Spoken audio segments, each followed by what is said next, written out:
El sistema de tribunales penales de Michigan. A continuación se describen los pasos básicos por los que pasa una persona acusada de un delito en el sistema de tribunales de justicia penal de Michigan desde el arresto inicial del delincuente hasta su sentencia. Este video es una breve descripción y no constituye un consejo legal. Le recomendamos que cualquier pregunta que tenga sobre su caso en el tribunal penal o el caso de alguien para quien está buscando información, se dirija a su abogado designado por el tribunal o a un abogado por cuyos servicios esté pagando. Ahora, repasemos cada paso del proceso. El delito. Para que alguien ingrese por primera vez al sistema de tribunales penales de Michigan, primero debe ser acusado de un delito. No es necesario que el individuo haya cometido un delito, la agencia policial que lo arresta simplemente debe tener una sospecha razonable de que la persona arrestada era el delincuente. El arresto. Un arresto es el acto de aprehender y poner bajo custodia a una persona, es decir, capturarla y detenerla en una cárcel de la ciudad o del condado hasta que se pueda recopilar más información sobre el delito y se puedan tomar decisiones sobre los próximos pasos en el proceso legal. El arresto también puede deberse a la emisión de una orden judicial. Reserva. El arrestado es llevado a una comisaría y fichado. El reserva incluye que le tomen una fotografía y sus huellas dactilares, además de que le hagan muchas preguntas sobre lo que sucedió que condujo al arresto, su historial personal y su estado de ánimo. Se inicia inmediatamente una investigación sobre sus antecedentes penales, pruebas o testigos. La mayoría de los abogados con licencia le recomendarán en este momento que permanezca en silencio y no proporcione ninguna información porque puede contar con que todo lo que diga será utilizado en su contra. Cuando se le permita hacer su única llamada, es mejor llamar a un familiar confiable o a un abogado porque sabrán dónde y cómo comunicarse con usted y podrán comunicarse en su nombre.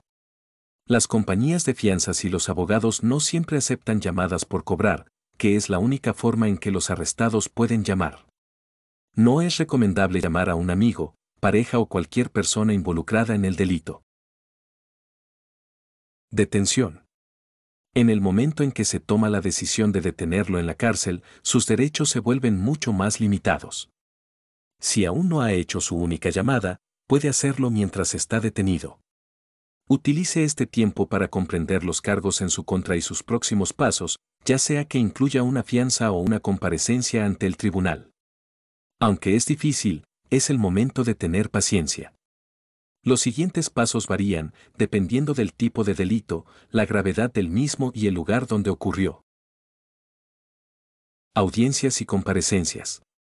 Para que los arrestados tengan el debido proceso, que es el derecho a un trato justo a través del sistema judicial normal, las audiencias y comparecencias se llevan a cabo hasta el momento de la liberación o el juicio. Ejemplos de audiencias importantes incluyen la comparecencia inicial, también llamada primera comparecencia, lectura de cargos, audiencia preliminar y audiencia de fianza. El oficial que lo arrestó, la cárcel, el abogado o el tribunal le informarán al arrestado cuándo y dónde presentarse en las audiencias. El aviso podría estar en papel sin que se lo comuniquen en persona. Corresponde al tribunal decidir si las audiencias se llevan a cabo personalmente en una sala, por teléfono o por videoconferencia. Comparecencia inicial. También llamada primera comparecencia, es la primera vez que el arrestado comparecerá ante un juez. La comparecencia inicial ocurre dentro de 24 a 48 horas con excepciones si el arrestado está en la cárcel y posiblemente más si el arrestado está fuera de la cárcel bajo fianza. En la comparecencia inicial, el juez revisa la información del informe policial como el nombre, la dirección y el presunto delito cometido del detenido. A continuación, el juez informa al detenido de las acusaciones en su contra. El juez puede liberar al detenido si las pruebas en su contra son débiles, pero si existen pruebas suficientes, se establece la fianza. Si previamente se había establecido una fianza, el juez puede reconsiderar el establecimiento de una nueva fianza.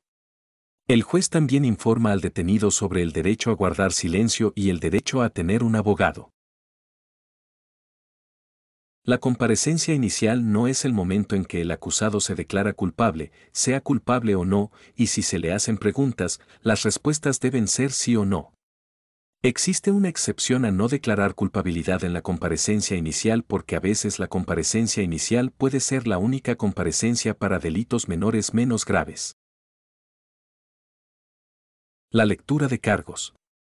La lectura de cargos puede ser una comparecencia inicial si es la primera vez que un acusado ve a un juez en su caso. Por lo general, también es la primera vez para los acusados que no fueron arrestados pero recibieron una citación o requerimiento. Si el acusado no tiene un abogado, el tribunal puede asignarle uno. Si aún no se ha establecido la fianza, se aborda en la audiencia del Tribunal de Lectura de Cargos, y si se solicita, el juez puede revisar la fianza y cambiarla o mantenerla igual. Algunos lectura de cargos son similares a una primera comparecencia cuando se presentan la fianza, los derechos y los alegatos. Un juez preguntará al acusado si comprende los cargos penales en su contra. Este no es el momento de discutir ni decir nada. Sí o no debe ser la única respuesta. Algunos lectura de cargos son más formales debido a cargos formales presentados por el fiscal o el gran jurado. Se puede pedir al demandado que se declare culpable. En algunos lectura de cargos más formal, el acusado recibe una copia de los cargos penales formales presentados ante el tribunal. Después de que el juez informe al acusado de sus derechos, el acusado o su abogado se declararán culpables de los cargos. Hay 3 opciones de declaración de culpabilidad. El acusado puede decir que es culpable, no culpable o no impugnado, lo que significa que no impugna los cargos pero no admite su culpabilidad. Audiencia preliminar. La audiencia preliminar solo se lleva a cabo si el acusado dijo que no era culpable durante la lectura de cargos o la audiencia judicial inicial y, por lo general, dentro de los 30 días. Piense en ello como un proceso de selección para reunir pruebas, informes de testigos e informes de incidentes para determinar si el caso debe ir a juicio. En algunos casos, el juez puede decidir que el acusado no es culpable y desestimar los cargos, lo que significa que se le devolverá el dinero de la fianza excepto los gastos judiciales y el acusado puede volver a casa. El acusado puede rechazar la audiencia preliminar e ir a la cárcel y esperar el juicio. Algunas audiencias preliminares se llevan a cabo por videoconferencia. Procedimientos previos al juicio. Los procedimientos previos al juicio comienzan después de la lectura de cargos e incluyen comunicación de ida y vuelta entre los abogados y el tribunal en preparación para el juicio. Los procedimientos pueden incluir solicitudes de descubrimiento de pruebas, mociones previas al juicio, o una conferencia previa al juicio. Descubrimiento es el proceso en el que ambas partes, la acusación y la defensa, recopilan información, entrevistan a testigos, solicitan registros, videos y analizan pruebas. Ambas partes deben compartir la información que han recopilado. Esta información no incluye conversaciones entre el arrestado y su abogado. Las mociones previas al juicio son solicitudes formales de algún tipo de acción por parte del tribunal. Por ejemplo, existen mociones para suprimir, es decir, retener información injusta. Mociones de aplazamiento, es decir, retrasar el juicio por diversas razones. Moción para desestimar, es decir, retirar un cargo. O mociones de solicitud de descubrimiento. Una conferencia previa al juicio es una reunión entre los abogados de ambas partes y el juez asignado al caso. Los temas discutidos en las conferencias incluyen el material de descubrimiento disponible, qué pruebas o testigos pueden testificar en el juicio, fechas del juicio o circunstancias inusuales que podrían necesitar ser abordadas. Las conferencias previas al juicio se llevan a cabo en persona o mediante videoconferencia. La mayoría de los procedimientos previos al juicio no requieren la comparecencia del acusado. Este es el momento en que las partes discuten un acuerdo llamado acuerdo de culpabilidad. Acuerdo con la Fiscalía. La mayoría de los casos no van a juicio porque ambas partes llegan a un acuerdo de declaración de culpabilidad, en el que ambas partes intentan llegar a un castigo razonable basado en lo que se aprendió en los procedimientos previos al juicio. Solo se puede llegar a un acuerdo de culpabilidad si el acusado admite que es culpable a cambio de un castigo más leve. La razón por la que deben admitir su culpabilidad es porque no sería justo castigar a alguien que afirma que no es culpable. Si no se llega a un acuerdo de culpabilidad, el caso se lleva a juicio. Juicio. El juicio es donde ambas partes en un tribunal comparten su información frente a un juez o un jurado. Hay un orden establecido y reglas sobre cómo se presenta la información y el juez se asegura de que se sigan las reglas. En un juicio penal, el fiscal presenta pruebas y testimonios de testigos para intentar demostrar más allá de toda duda razonable que el acusado cometió el delito. El abogado del acusado presenta pruebas y testigos para demostrar que el acusado no cometió el delito. Después de escuchar todas las pruebas, el juez o el jurado decide el veredicto si la persona es culpable o inocente. Si se selecciona un jurado, se denomina juicio conjurado. Si un tribunal tiene solo un juez que escucha a ambas partes, se llama juicio de bancas. Si el acusado es declarado inocente, es absuelto porque no había pruebas suficientes en su contra y pronto sale de la cárcel o bajo fianza. Si se les declara culpables, el siguiente paso es la sentencia. Sentencia.